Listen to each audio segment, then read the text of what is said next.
I let my ex come to my boyfriend's apartment behind his back and mistakenly cheated, sometimes for our old relationship's sake, and my own son betrayed me and my entitled boyfriend. Instead of dealing with me like a rational person, he kicked me out without giving me a chance. So I claimed his apartment in court, and it ruined my whole life. Throwaway account. I 35F live with my boyfriend 35M and my 9-year-old son, Nathan. We've been together for about 4 years, and I moved in with him around a year and a half ago. My son is from my previous relationship with Mark 36M, Mark, and I split up shortly after Nathan turned 3. We've had our ups and downs, but things are civil between us now. I have full custody. Mark visits Nathan once a month, sometimes more often if Nathan asks and Mark's available. From the beginning, Mark has been respectful of my relationship. He's never caused drama, never overstepped. That being said, my boyfriend has always had some weird vibe toward him. I wouldn't call it jealousy exactly, but definitely some tension. When I moved in with my boyfriend, we talked about how visits would work. He said he wasn't comfortable with Mark being in the apartment unless he was there too. I didn't love that idea. It rubbed me the wrong way, but I agreed. Not because I thought it was a big deal, but more to keep the peace. I figured it was temporary, and at the time, I wanted the move-in to go smoothly. It was a big shift, especially for Nathan. Here's where it starts getting messy. My boyfriend's place is technically his, he owns it. But I've been living there for over a year. I take care of everything related to Nathan. I do the shopping, the cleaning, the school runs, and the meals. I might not pay rent, his decision, by the way he insisted, but I've made it a home for my son. After a while, it started feeling less like his place and more like our place. And when you live somewhere full-time, it doesn't sit right having to get permission for who can come over, especially someone like Mark, who's Nathan's dad, not some guy off the street. Over time, Mark started visiting more often. It was always during the times Nathan was with me, and I tried to keep it to the weekends. But there were a few times he'd come by during the week, because of schedule changes, or because Nathan really missed him. And yes, a couple of those times, my boyfriend wasn't home. I didn't say anything because honestly, I knew what the reaction would be. He would have made it into a bigger deal than it was. Nothing weird was happening. I was there the whole time. It was strictly visits for Nathan. They'd hang out, play games, and have lunch. I kept an eye on things. Mark was respectful, never touched anything that wasn't his, and never went into other rooms. One time, I'll admit it got a little close. Nathan was at school, and Mark stopped by to drop off something he'd bought for him, a model kit they were going to build together. I let him come in for a bit. We ended up talking for over an hour. About Nathan, mostly, but also about how life's been. We used to be close. We had a whole history together. He knows things about me that my boyfriend doesn't. It wasn't romantic, it wasn't flirty, but there was definitely that familiarity, that comfort. I don't want to lie, I caught myself wondering what if once or twice. But I'm with my boyfriend now. I'm happy. It's just, I didn't realize how much of myself I'd tucked away in this relationship. With Mark, I can just talk. No weird tension. Anyway, that day, my boyfriend came home earlier than I expected. Mark was still in the apartment. He saw my boyfriend's car pull up and quietly stepped into the kitchen and left through the back. No one saw anything. Nothing happened. But it was a wake-up call for me. I knew I had to be more careful, not because I was doing something wrong, but because I didn't want to start another argument over something that, to me, was harmless. A couple of weekends ago, Nathan told me he wanted to see his dad. I told Mark he could come by Saturday morning. My boyfriend was working that day. I didn't think twice. Mark showed up, hung out with Nathan, built the model kit, played Switch, and had lunch. Nothing dramatic. I stayed in the living room the whole time. Everyone was happy. Fast forward a few days. My boyfriend asked when Mark was going to visit next. I kind of shrugged it off and said I'd ask. I figured it would pass. He asked again a few days later. I gave the same answer. Then Nathan, being a kid, blurted out that Mark had been over last weekend. My boyfriend's face went stiff. He turned to me and just stared. I tried to explain, but there was no good way to say it without making it worse. I told him yes, Mark had been over. Yes, I was here the whole time. No, nothing happened. And honestly, I said what I'd been thinking for months. This is my home too. I live here. My son lives here. I should be able to have his father visit without it being a big federal case. I didn't let Mark stay over. He didn't go in our room. He didn't touch anything that wasn't his. I was here, I was present, and it was for Nathan. My boyfriend flipped. He said I broke the agreement. that I went behind his back. I said the agreement wasn't working anymore. We'd outgrown it. Life isn't always going to fit neatly into boxes. He said I lied to him. I said I didn't lie, I just didn't tell him something that would start a fight for no reason. He didn't buy it. We went back and forth for a while. I told him I didn't want Mark around when he was home because it made things awkward. He barely looks at him. The whole time Mark's here, it's like the air goes heavy. And if Nathan picks up on that, how is that good for anyone? That didn't help. He told me if I couldn't follow his rules, I couldn't live there. He told me to pack up and leave. So I packed what I could and left that night with Nathan. He didn't yell, didn't help either. Just watched while I grabbed our things. I told Nathan we were going to Grandma and Grandpa's for a bit. He didn't ask much, but he knew something was off. He always knows when something's off. My parents weren't surprised. They've never really liked how cold my boyfriend can be. They don't think it's healthy for Nathan to grow up in a house where he has to walk on eggshells. And yeah, I know that sounds dramatic, but they're not wrong. It's little stuff getting tense if Nathan forgets to take his shoes off, or if he talks too loud when he's excited. Having opinions about every single thing, but not being the one actually raising the kid. It's always been a weird dynamic. Since I left, he hasn't reached out. Except I've been getting texts from his friends and family. His sister messaged me asking why I'd sneak my ex into his apartment. His mom said she always thought I was using him for a place to live. Like I'm some kind of couch surfer with a kid in tow. It's offensive. I gave up my lease when I moved in with him. I changed Nathan's school so we could be closer. I committed. And now, he's acting like I broke into his space and threw a party behind his back.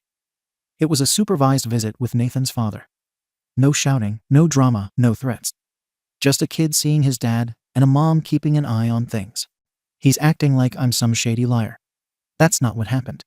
I wasn't sneaking around. I wasn't trying to hide some secret relationship. I've told Mark straight up, I'm with someone else, and that's where I want to be. But Mark's not just going to disappear because it makes things easier for my boyfriend. They share a son. This is real life. I know I could have handled it better. Maybe I should have pushed for a proper talk about changing the agreement instead of just acting like it didn't matter anymore. But I also know myself. If I'd brought it up, we'd still be arguing about it. He doesn't bend. And maybe that's the core of the issue. And if I'm honest, the situation made me see things a little clearer. The way he threw me and Nathan out over this like it was that easy says more than anything else. No, let's talk about it. Just a hard no and get out. Like we were a temporary problem, not part of his life. I can't imagine doing that to someone I lived with for over a year. Someone whose kid I claim to care about. But maybe that's just the difference between us. Nathan keeps asking when we're going back. I don't have an answer. I don't want to raise him in a place where he's tiptoeing around someone else's comfort all the time. I also don't want to bounce him around from home to home. That's what I tried to avoid by moving in with my boyfriend in the first place. I haven't blocked him. I'm not playing games. But I'm not begging to be let back either. If I'm going to move back in, it has to be as an equal. Not as someone who gets evicted every time he doesn't like a decision I make. I've been thinking about the visits a lot. Maybe I should have said no when Mark asked to stop by during the week. Maybe I should have set harder boundaries with him. But I didn't want to push him away from Nathan. I know what it's like to grow up without a consistent dad. And I wasn't going to let my personal relationship dictate my son's access to his father. That was the line for me. But apparently, that line crossed his. So now I'm sitting here, wondering if I'm the one who screwed everything up. I get that trust matters. I do. But so does feeling like I have a say in my own home. So does being allowed to do what's best for my kid without having to clear it like I'm a guest in someone else's life. So Reddit, tell me honestly. Aita for letting my son's father visit while my boyfriend was out. Knowing we had an agreement. But also feeling like I had the right to make that decision. Because I'm tired of being painted like I blew up our life for something stupid, when all I was trying to do was let a kid see his dad without turning it into a power move. Comments. Comment 1. Jesus. I don't even know where to start. You brought your ex into your boyfriend's house repeatedly knowing he was uncomfortable with it. And you didn't say a word. I don't care how harmless the visits were. The second you started sneaking the guy in while the kid wasn't even home, that went from parenting logistics to something way messier. I'm divorced too. My ex and I co-parent just fine. But we don't hang out alone behind our partners' backs. The hiding, the timing, the fact that he dipped out the back when your boyfriend came home, come on. You knew what that looked like and kept doing it. If the shoe were on the other foot, and your man were hanging out with his ex in your place, you'd lose it. This isn't about rent or ownership. It's about basic respect. You chose not to tell him because you knew it'd piss him off. So instead of being honest, you gambled that you wouldn't get caught. He found out, and you got booted. Sucks. But that's not shocking. You made his home feel like the one place where he didn't get a say. That SHT cuts deep. Comment 2. So when exactly did the cheating start? Was it the time your ex came over while your boyfriend was at work? Or was it that quiet weekday visit when your kid wasn't even home and you were just talking about life with the man you used to sleep with? Hiding him in the kitchen like some sketchy teenager sneaking out a window says everything.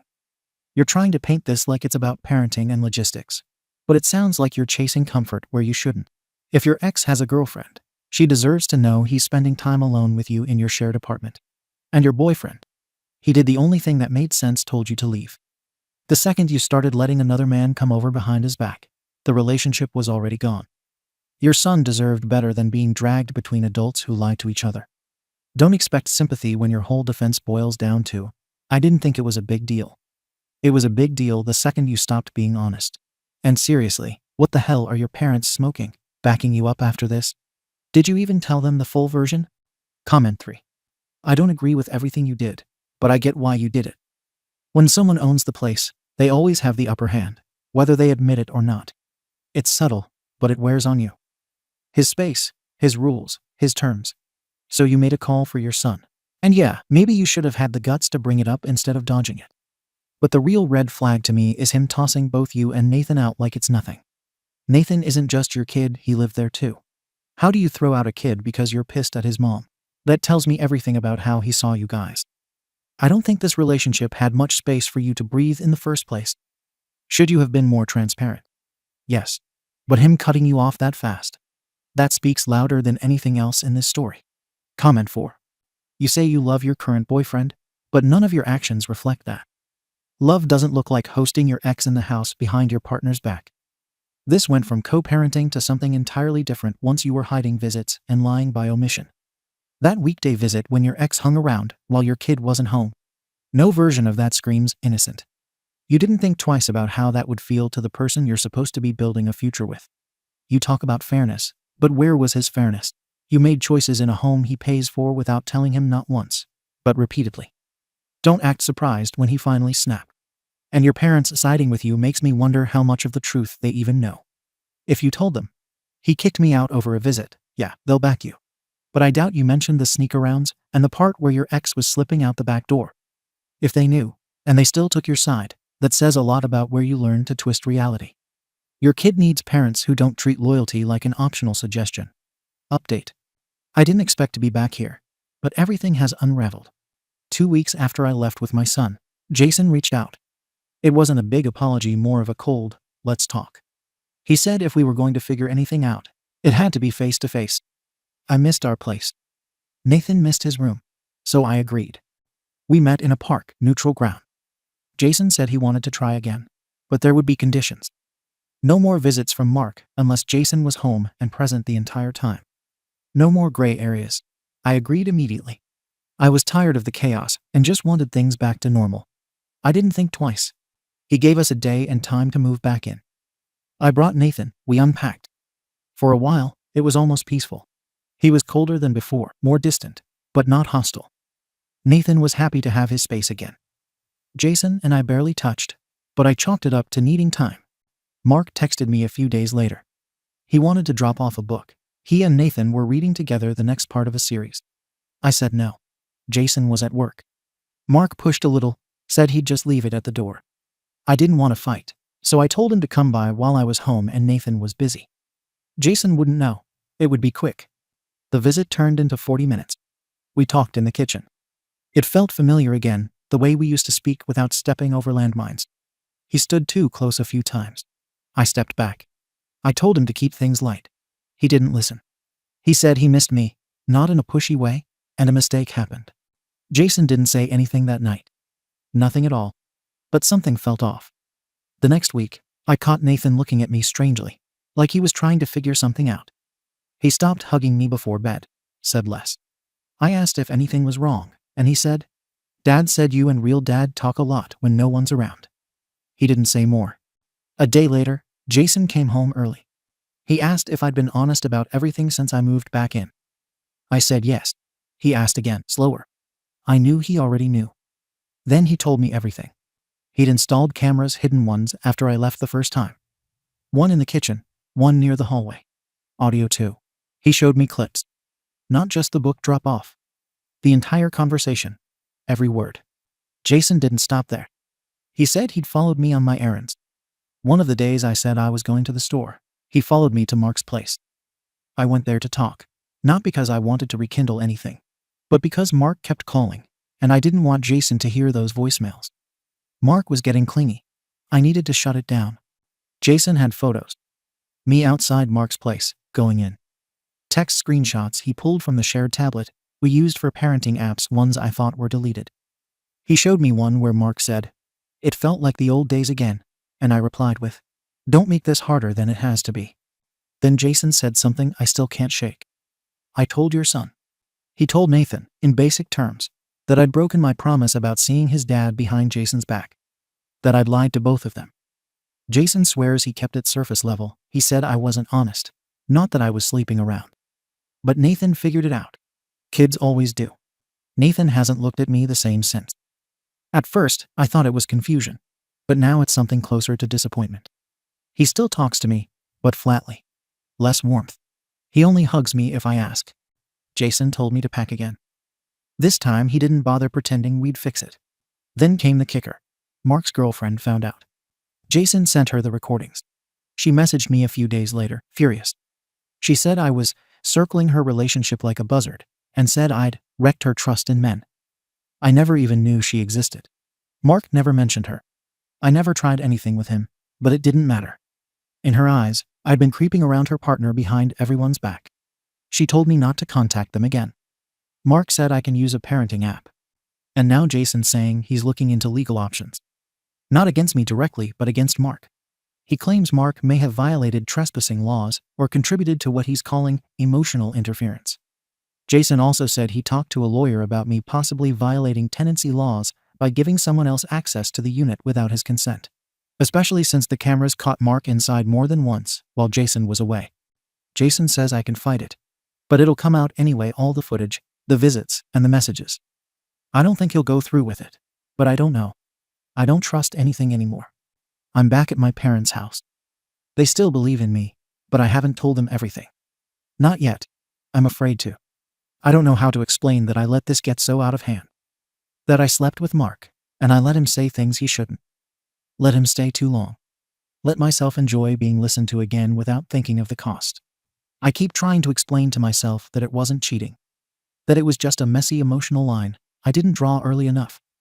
But then I remember the way Nathan looks at me now. The way he's suddenly interested in what Jason thinks. How he doesn't sit next to me at dinner unless I call him. This isn't about Mark anymore. He's out of the picture. I blocked him from everything. This is about the wreckage I left behind. I don't want Jason back. Not now. Too much damage. But I miss the family I was trying to build. I miss the nights Nathan would read to both of us. I miss our stupid movie nights and watching Jason fall asleep 5 minutes into every documentary he picked. I don't know how to fix it. I don't think I can. I just want to protect Nathan. I don't want him to hate both of his parents. I don't want him to feel like everything stable in his life was a lie. If anyone has real advice, not judgment, I need to know where to go from here. I'll take the criticism if it helps me get this right. Just please don't tell me I never loved anyone. I did. I do. I just messed it up. Comments. Comment 1. YTA. Jason isn't the manipulative one here. He didn't trap you. He gave you enough rope to prove whether you'd changed. You didn't. You went right back to the same pattern. And Mark. Let's stop pretending he was there for Nathan. He wasn't visiting during scheduled weekends. He wasn't being present consistently. He showed up when it suited him, and always when Jason wasn't around. That's not a fatherly routine. That's someone sniffing around what he used to have. You say you were trying to keep things smooth. Why? For whom? Jason didn't need Mark handled quietly. He needed honesty. Nathan needed stability. But you went rogue. You protected the wrong man. Twice. And now Jason's telling his truth. He didn't trash your name on social media. He didn't leak footage to embarrass you. He showed it to the people who were affected. You call it betrayal, I call it restraint. He could have ruined your image if he wanted. Instead, he focused on protecting his home and the kid he was helping raise. Doesn't sound like someone out for revenge. Sounds like someone who finally had enough. And the worst part, you still don't get why that matters. Comment 2. Mark's not even the main problem here. You never had a plan for how to deal with him, you just reacted. Every time he pushed, you folded. You didn't make a decision based on your son or your boyfriend. You made choices based on what was easiest in the moment. I just needed to calm him down. I just wanted to avoid a fight. It was a quick visit. All these little excuses add up. And the part that really makes my skin crawl, you let a man you live with, who trusted you twice, walk back into a lie. Jason gave you a chance to rebuild. You said yes, then immediately slipped back into private talks, visits, and secrets. Whether you meant to or not, you made Mark the third person in your relationship. Again. Then Jason told your kid. You say that hurt you. What did you expect? He watched the house, saw what you did, and knew Nathan would pick up on something anyway. So he gave the truth in pieces. It sucks, but it's not malicious. If anything, it's damage control. The only person still avoiding reality in this mess is you. Comment 3. You say this wasn't cheating. Fine. Let's pretend it wasn't. You still broke your word, played both sides, and then got mad that Jason responded with facts. Hidden cameras sound harsh, but what choice did he have? You told him one thing and did another. That kind of paranoia doesn't show up overnight. It's built from being lied to repeatedly. He caught you, and instead of doubling down on owning it, you're acting like you're confused. Here's a wild thought: if you can't set firm lines with your ex, maybe you're not ready to live with someone else. Or parent together. Or even co-parent responsibly. Mark was never just a visitor. He was always looking for a way back in. You let him. You didn't stop it. You didn't warn Jason. You just kept hoping it'd settle down on its own. Meanwhile, Nathan's in the middle, watching adults burn his home down. You talk about wanting to protect your kids. Start by making decisions you can defend. Not ones you hope no one finds out about. Jason didn't expose you. You did that all by yourself. Comment 4.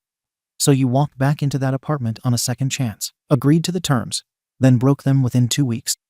Mark wasn't just swinging by to see his kid. He was hanging out, dropping confessions, and you stood there listening, knowing full well Jason had already drawn a line.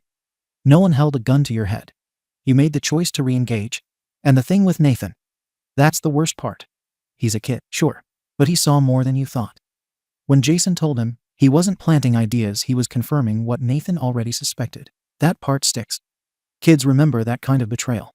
You say you're confused about your feelings, but you weren't confused when you agreed to supervised visits only. You were clear. You were calm. And you broke it because it was easier to manage Mark than be honest with Jason. It wasn't about love. It was about comfort and familiarity. But comfort doesn't outweigh promises.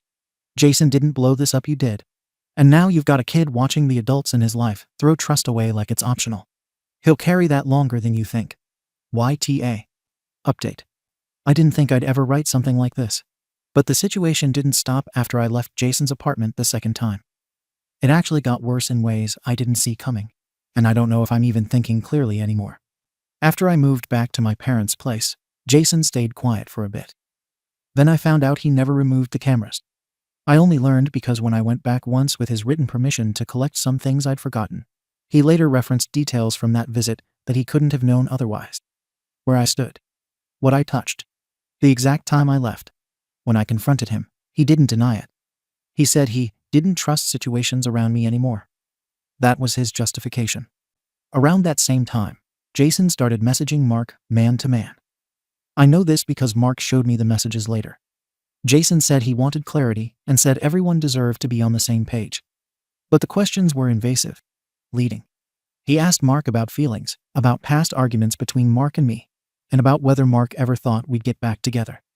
Mark responded emotionally. He always does. Jason saved everything. Then Jason contacted my parents.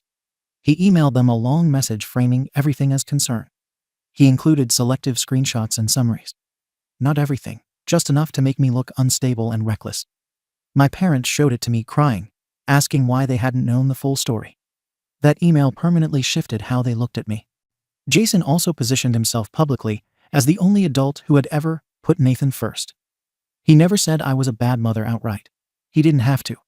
He repeated how much he worried about Nathan's well-being, how confused Nathan had been, and how relieved Nathan seemed when things were finally honest. People filled in the blanks on their own. Things reached court after Jason filed for a protective order around the apartment and some property. I didn't want it to go there, but once it did, everything spiraled fast. Jason brought the footage. He presented it as evidence that I couldn't be trusted, that I lied repeatedly, that Mark's presence caused emotional instability in the home. He never claimed physical abuse. Instead, he leaned heavily on emotional impact and household disruption. The judge allowed it. I tried to bring up the cameras. I said they were hidden. I said I didn't consent. I said my child was recorded. My lawyer tried to argue that Jason used the recordings to manipulate the narrative and influence Nathan. The judge shut it down, said the court wasn't there to litigate surveillance laws in this proceeding, said it could be addressed separately if I wanted. The recordings stayed in. Then came the worst part. Nathan was asked questions. He was asked if Jason ever hurt him, if he was ever scared of him, if Jason ever told him what to say. He said no. He said Jason never hurt him. He said Jason was strict but fair. He said Jason didn't tell him to lie. He said Jason explained why I wasn't there anymore. He said Jason cried once and apologized to him for everything changing. I felt something snap inside my chest. I had convinced myself maybe needed to believe that Jason had twisted Nathan against me, that he'd planted ideas, that Nathan was repeating someone else's words. But listening to my son speak clearly and calmly, I realized Jason didn't need to manipulate him. Nathan observed everything on his own. The judge looked at me differently after that. When my lawyer raised my allegations that Jason turned Nathan against me, interfered emotionally, and crossed lines, the judge asked why none of that showed up in Nathan's own testimony. I didn't have a good answer. I sounded scattered, defensive. I heard my own voice and barely recognized it. Jason stayed composed the entire time. My claims about the house didn't carry much weight either. I was allowed to stay there for a month to find a new place, but I didn't go to his. By the end, I felt exposed. Not in a dramatic sense, in a humiliating one. After court, everything collapsed quickly. Mark's workplace found out. Someone leaked the situation, whether Jason directly or indirectly. I don't know. Mark started getting comments, jokes. It turned hostile. HR got involved. He's now talking about quitting entirely because his reputation there is wrecked. I tried to be there for Mark, but he pulled back. He said everything he touches goes sideways. Said he couldn't carry my chaos anymore. My parents started pushing me to take responsibility in a way that felt less supportive and more corrective. They wanted me to apologize to Jason, to accept court outcomes quietly, to stop making things worse. I couldn't breathe there anymore. I moved out of their house 2 weeks ago into a small studio. I didn't take Nathan with me. He's staying with my parents. I couldn't do it. I'm not stable enough right now to be the parent he needs. I wake up shaking. I replay the court audio in my head. I can't stop thinking about his answers, about how calm he was while I was unraveling. People say parents shouldn't feel betrayed by their children. I know that. I know he told the truth. But there's still a part of me that feels like the ground dropped out from under me when he spoke. Like the one person I thought would reflect my reality didn't. I don't hate Nathan. I love him more than anything. That's why I left him somewhere safe. I don't even know who to be angry at anymore. Jason, the system, myself. I spent years supporting the men in my life, cushioning their emotions, and trying to keep peace. I didn't want anyone hurt, and somehow I became the only one who is. Jason won in every way that mattered. Socially, legally, narratively. He used the footage exactly how he needed to. Calm, methodical, efficient. I'm tired of fighting something where I'm always 5 steps behind and being told it's my fault for not playing better. I don't know how to rebuild trust with my son. I don't know if Jason ever thinks about the wreckage, or if he sleeps fine knowing he documented my life like evidence waiting for a case. I don't know where Mark goes from here. All I know is I'm alone in a quiet apartment, missing my child, wondering how everything slipped so far out of my hands, while I was trying so hard to hold everyone else together. If anyone has advice that doesn't boil down to, "Except you deserve this," I'm listening. Comments. Comment 1. A man's world. Wow, you talk like Jason didn't spend 2 years raising a kid that wasn't his while tiptoeing around your unresolved mess with Mark. He wasn't abusive. He wasn't manipulative. He watched you break promises, lie, sneak around, and then still let you back in, probably hoping you'd prove him wrong. You didn't. You gambled on Mark, on keeping peace, and it blew up. Then when the legal system didn't bend the way you wanted, it became misogyny. No. You dragged your ex into Jason's house, risked your new relationship. And when it all went public, people sided with the one person who kept receipts. That's not some grand conspiracy, it's the result of actions adding up. And Nathan, that kid told the truth. You feel betrayed, but he wasn't covering for Jason. He was being honest. If you want to rebuild anything, stop blaming men, the court, the judge, and your kid. You're not a monster. But this whole post screams, I meant well, without owning the consequences. Life's not about intentions, it's about what happens when people stop trusting you. Comment 2. YTA. Jason didn't twist anything. He documented SHT because you gave him reasons to. Courts don't hand out wins because they like someone's gender, they follow patterns. Your story had holes, and his didn't. Simple as that. You're mad your son didn't lie for you. What exactly were you expecting from him? A performance. Kids aren't dumb. Nathan saw things for what they were. Maybe not in adult terms, but he felt at the tension, the shifting explanations, the way you looked when Mark texted. Jason didn't poison your kid. You lost the room all on your own. As for Mark, that guy walked into another man's house with emotional baggage and zero boundaries, thinking nobody would get hurt. Now he's facing workplace fallout because you didn't draw lines and Jason got tired of playing dumb. Everyone got burned here. But you were holding the matches. You keep saying you supported the men in your life. I don't think you ever figured out how to support yourself, and now you're shocked the scaffolding gave out. I hope you find your footing. But blaming misogyny for getting caught on tape is a deflection, not a revelation. Comment 3. Jason played it cold, yeah. But none of this would have made it to court if you'd just said no to Mark showing up behind closed doors. You didn't. You wanted to keep both guys pacified. And now they're both burned. And you're standing in the middle acting like nobody warned you. The court didn't ignore your argument, they saw the footage. You weren't protecting Nathan. You were protecting Mark's access to you. It's not about cheating, it's about deception. Mark should have walked away when he knew feelings were coming back. You should have drawn a harder line. Instead, you danced around it and let a man who was helping raise your son feel like a placeholder. Then when your son gave his honest account in court, no abuse, no pressure, you crumbled because the truth didn't line up with your defense. That's not betrayal, it's perspective. And for what it's worth, leaving Nathan with your parents without a real plan isn't damage control. It's avoidance. You want redemption. Start with your kid, not a keyboard. Thank you for watching the video. If you are interested in listening to these kinds of stories, we've got more in store for you. Simply subscribe to our channel, hit the like button, and share it with your friends.